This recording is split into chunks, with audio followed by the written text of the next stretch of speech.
I had to make these Marranitos again because we just love them. We can never get enough. The dough literally comes out so delicious, full of cinnamon and cloves. It just smells so amazing. Mine actually puffed up like a real fat Marranito. They were super delicious. I'm going to show you how I made them once again. In my bowl, I have 4.5 cups of flour, adding cinnamon, ginger, allspice, nutmeg, cloves, baking powder, baking soda, and salt. I'm going to give that a good whisk. Add the brown sugar and make sure that's all mixed in before adding in your 1/2 cup of butter. This is unsalted butter that has been melted and cooled. Then I'll add in 2 large eggs, 1/2 cup of molasses, 1/2 cup of milk at room temperature, and 2 tablespoons of vanilla. With the spatula, I'm just going to be folding that in.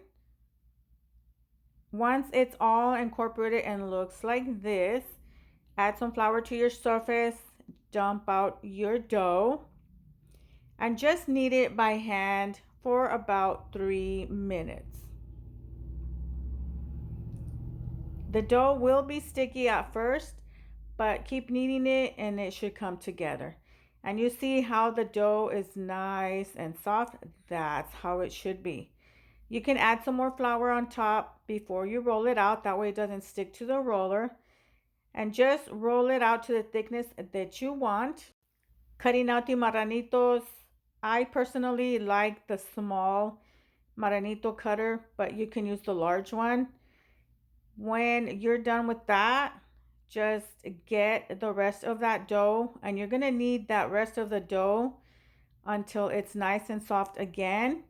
And then you're just going to continue the process, roll it out, and continue to cut out the marranitos. Place it on your baking sheet that has been lined with parchment paper. Poke some eyeballs in it. I think it just looks cute. You're going to want to do an egg wash, 1 egg with milk or water. Mix together and then bake these 350 degrees for about 15 minutes or until golden brown. Wow, I swear mine puffed up. Like everybody was like, now these are the real marranitos. I prefer the little ones than the big ones. And you don't get full on these. You can eat as many as you want.